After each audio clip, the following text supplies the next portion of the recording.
this is sport, not business. It's a ridiculous ideology. We've all just gone along with it. And the time has come now. This is in our hands,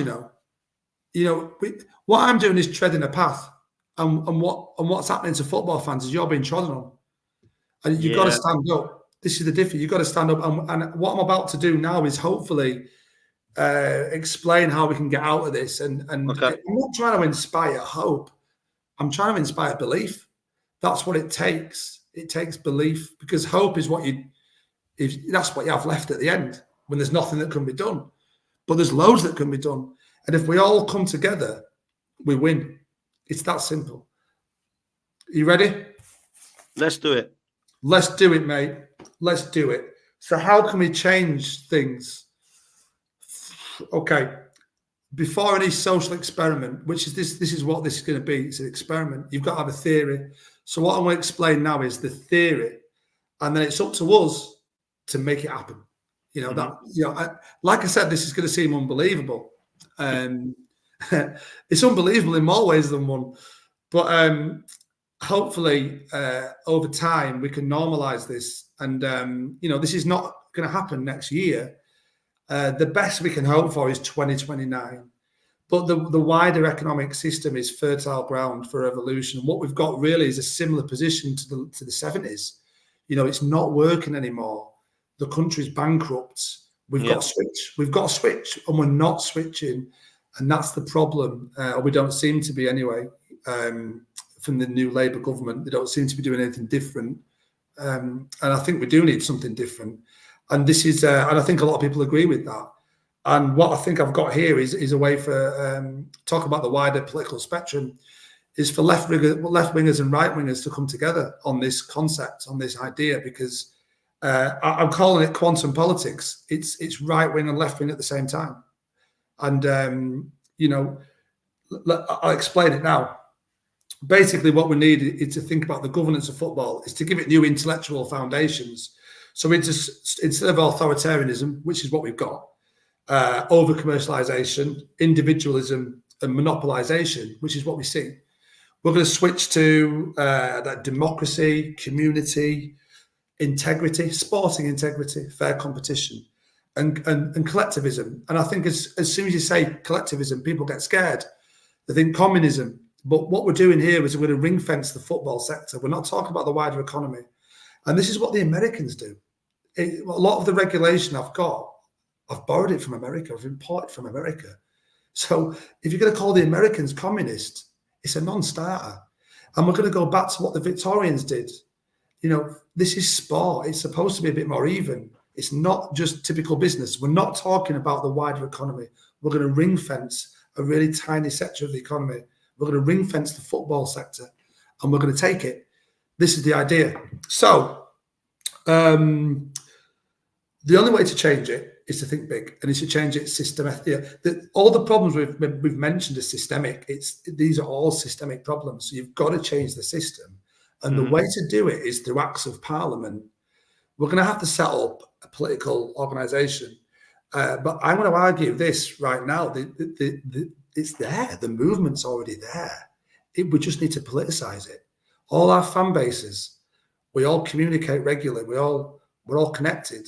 If we can put our club badges together, then we win. It's that simple. The movement is there. We just need to politicize it. This is about changing mindsets. So this is, talk about the FA, the Premier League, the EFL. They've all got to go. It's time to don't listen to club owners. It's not in their hands. You can remove them from power. And the way you do it, we'll talk about Brexit as well very briefly.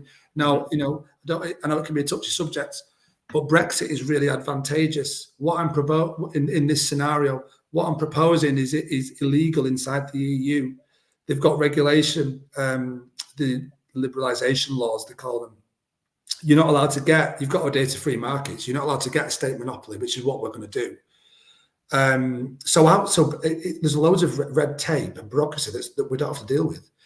Because if we were taking clubs off private owners, they'd appeal to the European courts, and it'd be a really messy, drawn-out affair. That's all gone. So Brexit, this is what Brexit was actually about. This is what people voted for: national sovereignty, kicking out the unelected foreigners. That was what a lot of people were saying. That's what we're going to do. That's what this project is about. Not in a jingoistic way. I'm just talking literally. These people who own our clubs are foreigners. The big ones, they're all foreigners, and we're going to kick them out. And they run authoritarian. There's no democracy in English football. Well, that's what we're going to do. We're going to democratise it. But anyway, we have to adhere to the European Court of Human Rights. It's an international treaty, and that says you can take property off someone. You can do it. You've got to do it legally, which is why we're going to do it through Acts of Parliament, and you've got to compensate them, and it's got to be done in the public interest. Now, the law is weighted on the side of the state because you get a wide margin of appreciation for deciding what the public interest is. So I want to mention HS2 now, which is it might seem like a bit of a tangent, but it isn't. HS2 is a railway line from London to Birmingham. It was supposed to go up north, but it hasn't done. The contracting has been terrible. But it's cost £70 billion so far. The figure's rising all the time. But the people in the way of that, they were in the way. Their house was in the way. Their house gets taken off them. You don't have a say because it's in the public interest to move you. You do get market valuation, or usually slightly above for your house or for your property. That's how it works. HS2, 70 billion. You look at the Elizabeth line, so listeners in London, I know you've got a lot of gooners listening. They'll be using the Elizabeth line, some of them. That costs 22 billion. It's only a small part of London's sprawling underground network. Yeah. You can buy every single football club in England for about a combined cost of between 25 and 30 billion. So it's really cheap. Football is culturally significant. It's massive, but economically tiny. So that's really advantageous. You can buy every single football club. If we get them at the lower end of that valuation, because it's variable. It's not an exact science determining how much a football club is worth. There's loads of factors. If we get them for the lower end, that's 2/3 the price of Track and Trace. Track and Trace was a spreadsheet that cost 37 billion. Wow. So, I know. You think, Liz Truss offered the energy companies 130 billion. I mean, it highlights the power of state spending and how much the government wastes, really, or has wasted. And let's put the figure at 30 billion. It's a lot less than 130 billion. So football doesn't cost very much. It's only a tiny sector. If you want to, energy companies, we just mentioned them. If you want to nationalise energy companies, you're looking at 400 billion plus, I think. It's a lot of money. You want to nationalise football, 30 billion, less than a tenth. It's not expensive. So that's the first thing to consider. Football's cheap at state level. And by the way, the state is not going to own football clubs. We will. There's a new model of ownership called a public commons partnership, which means the state will invest in football and it'll have a small stake, maybe a 10 or 20% stake, and we will own the rest. So a public commons partnership, that's what football club will be transformed into, is owned partially by the state, but mainly by paying members, which will be us. And it's managed in a bit differently. They're integrated with local councils. So it's not a way of the council telling us what to do. We'll be telling the council what to do for land purchases and things we want to do. We'll have board members on there as well. You've got the Common Association, which is us, supporters of each club. And you've got the joint enterprise as well. And that's basically a body of experts in a particular field. So our football clubs will be governed by experts. They'll be accountable to us through the Common Association, and will be merged with councils as well, so we can affect things in our local community. Now, the idea is that we're going to have tens of billions of pounds that we can spend. And how we're going to do that is ownership of broadcasting. I mentioned it earlier. There's a new, at the minute, this is how broadcasting works. The Premier League just sells the rights to legacy broadcasters all around the world. Say legacy broadcasters. We've been described as legacy fans, haven't we? Which is in the pursuit of outward commercial expansion. Which is, some of the terms they come up with. Yeah, I do. It's just ridiculous, isn't it? But anyway, legacy broadcasters around the world. They buy up the rights in their region of the world, and they market it and sell the products to their, in their region. It's a very fractured model. What you can do instead, and this has been suggested, Nick Harris is a great source on this, a good journalist, and he helps with the book actually, Nick. As did Kieran Maguire, one of the probably the leading expert on football finance. What you can do instead is set up a single digital broadcasting service. So you don't fracture it, you just do it from one source. 200 million people pay to watch Premier League football. If you charge them £10 a month, that's £24 billion a year. Premier League wages are, 3.5 billion. This costs around 500 million a year to run. So then when you look at it this way, you go, what do you want to do with £20 billion? We could own this. I mean, and it's important that we do own it as well. The broadcasting is massive. This technology already exists. You stream it on the internet. Amazon have done it last week. They did it first in 2019. It works really well. The technology is there and the customer base is there. The MLS are in bed with Apple. Apple are doing this in the MLS. They can't afford to do it in the Premier League because the rights are about £4 billion a year, and it's a lot of money to set up initially. But they are looking into it, and the Premier League are probably going to be getting to bed with them soon. Amazon are probably the front runners, maybe Apple. I don't know. Yeah. But what we need to do is set up a digital tech platform and own it ourselves, own it collectively. So what I'm going to describe now is all the manufacturing processes around English football, and we're going to own them in a big, giant public commons partnership. So this will be one of the biggest corporations in the UK, because this is such an easy thing to think about. Gambling's everywhere, runs the industry in so many ways. Well, the oil industry kind of runs football, which is, again, is just a ridiculous concept. But we're getting slammed with advertising for gambling companies all the time. It's big money in the UK. I think it's like 16 billion a year or something like that. Why don't we just set up a public gambling company that we all own and embed it in the private sector and allow it to compete? And that, when you're betting on within that company, that if you lose, the house wins, we win. I mean, Denise Coates is worth about 8 billion. She owns Bet365. She owns it with her brothers. So there's you become a billionaire if you own a gambling company. It's a really easy way of just, all the money in gambling tends to go offshore into foreign bank accounts. Why don't we just recycle it ourselves? All I've done is look at what do you do in football? You gamble. Well, let's set up a gambling company and all that money comes back to us. What else do? You drink. Why don't we set up a public brewery? This could work different ways. You could have one massive manufacturer selling to all the rest of the country, or you're probably better off if you had microbreweries connected to clubs. Arsenal would have their own, maybe a few. But the idea is when you scan the taps on match day, that beer pays back into football. Yeah. And we can also reduce the price of drinks as well, because we own the moral landscape here. What do you want to set up a brewery for? Do you want to make money, or do you want to put the price of drinks down? But the idea is that you decide democratically what you want to do. What else to do with football? We buy football shirts. Now, this is a really good idea in terms of, we've got to kick out Adidas, Nike and all that and just make our own shirts and set up the factories in England or in Britain. It costs more, of course it does, but you can run them as non-profit and just have the jobs, and also all the money, all the profit goes back towards the maximum profit. Now is 20%. Only the big clubs get that. Nike and Adidas and stuff, they're making loads of money out of us. We can own that. And all the top 10 selling shirts selling clubs around the world, 5 of them are English. Arsenal are involved in this. You make a lot of money on this. We'd have to definitely set up some offshore. We'd have to go to Asia, really, plant a few factories there, because just to keep costs down, without exploiting people but paying less wages.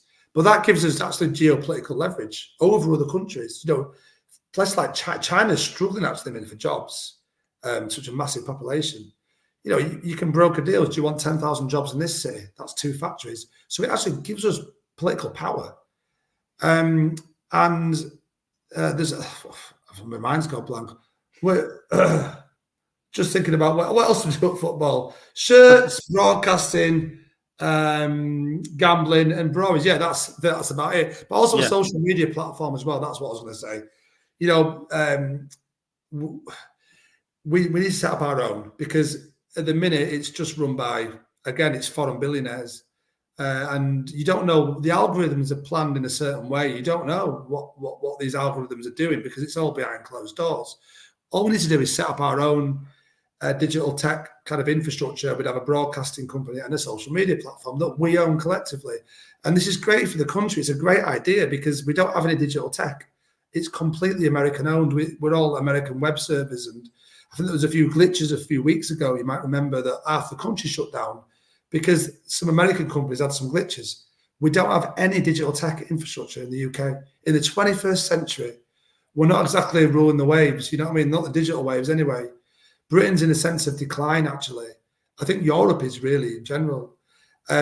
Britain, more so than anywhere else, in my opinion. We've got a declinist mentality as well. It's time we went on the front foot, set up our own. It's about national sovereignty, this, about independence. Set up our own digital tech infrastructure. And the good thing is we can make money out of it straight away. You set up that digital tech platform for broadcasting. You've got 200 million people already paying. And it's more like 500, 600 million around the world, because they're watching on terrestrial, or they're watching on, hacking it online. But if you only have one source, it's harder to hack. So really, and because you only charge £10 a month, that 200 million people could be 400, 500 million. And that's what we've got to go for. This huge company that we own, and let's go make some money. Let's take our product directly to the rest of the world. The idea is simple: kick out all the billionaires and assume control ourselves. That's the basic premise of what I'm suggesting. Yeah. And it's doable. There's a lot of lobbying power in the way. Of course there is. But, the first job of any political party, because of our political system, it's first past the post in terms of votes. Their first job is to win power. And they've got a lot. You do feel increasing like people are bought and paid for at the top end of our politics. Tories and Labour. But there's a lot of lobbying people who are buying them.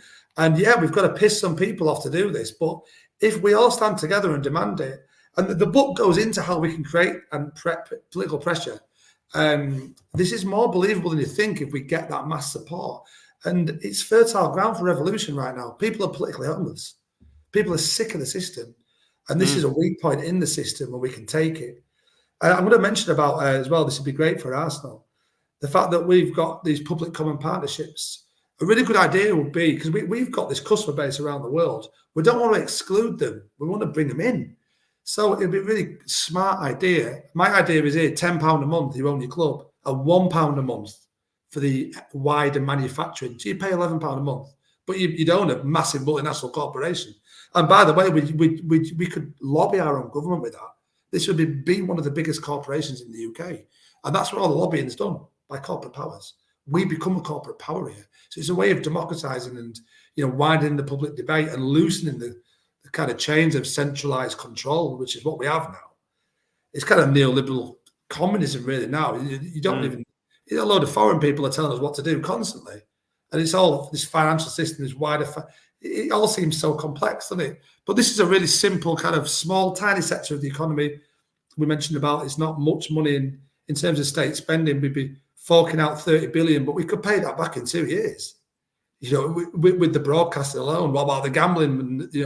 This is a good economic plan. This, but I was mentioning about public common partnerships. I've got that ADHD thing. That one takes time I have, but but the idea is this: we assume main control of our clubs, but if you gave away 10% to foreigners and charged them £1 a month, the amount of money you get in is incredible. So I'm going to use Man United as an example here, but arguably, Liverpool and Spurs and Arsenal, more so than Spurs, I will admit, are similar sized clubs with a massive international fan base.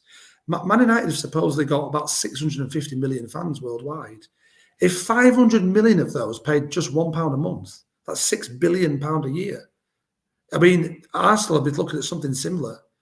And by offering them just a little stake in our cultural heritage, which is what football is, our cultural heritage, which has been diluted and commercialized and taken from us at the minute, then we can earn so much money. You bring them in emotionally and financially as well. What would you get for your £1 a month? We could give them some decisions in club policies.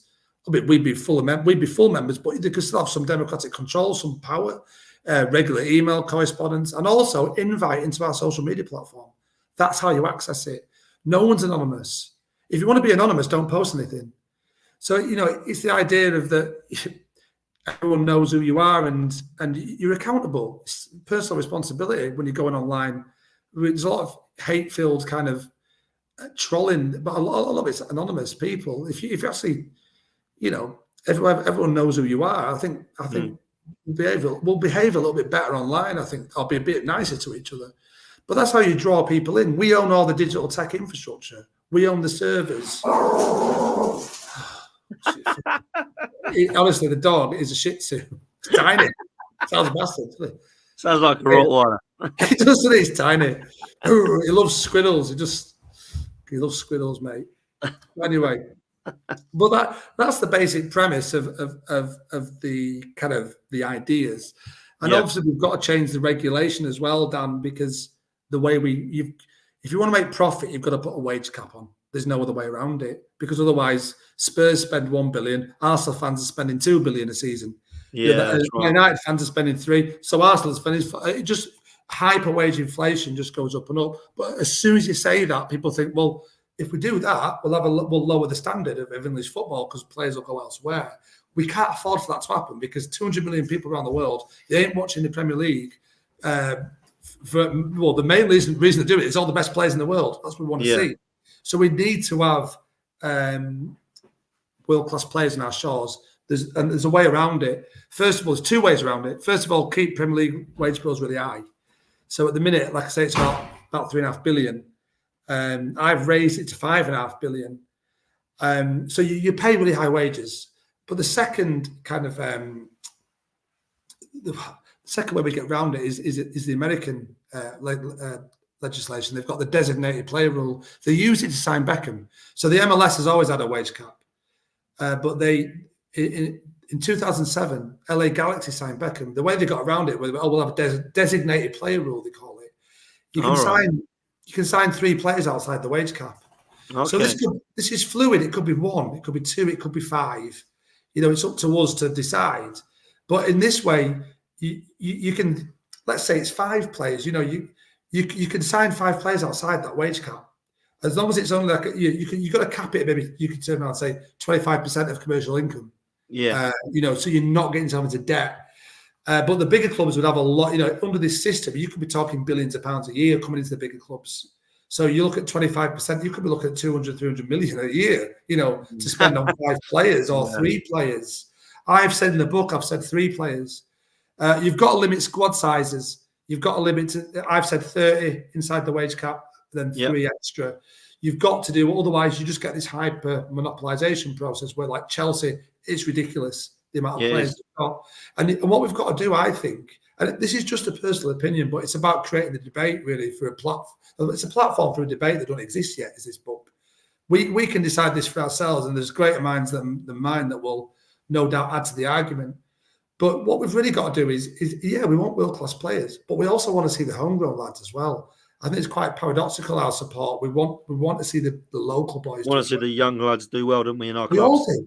Yeah. I mentioned you could see it you could hear it in my voice, sorry, when I started talking about Archie Gray. Yeah. It kills you that, and there'll be Arsenal fans probably won't recognise it so much because they're the ones you're at the top of the tree. It's getting drawn. If we lost Saka, we would feel it. Trust me. You really would. And you know what? You're not the top of the pyramid. It's Real Madrid. And they will come knocking if Saka continues to develop. Saliba as well. Saliba is a young kid. I know he's not one of our own, but he feels like it because he's been with us since 18 years old. We'll be the same.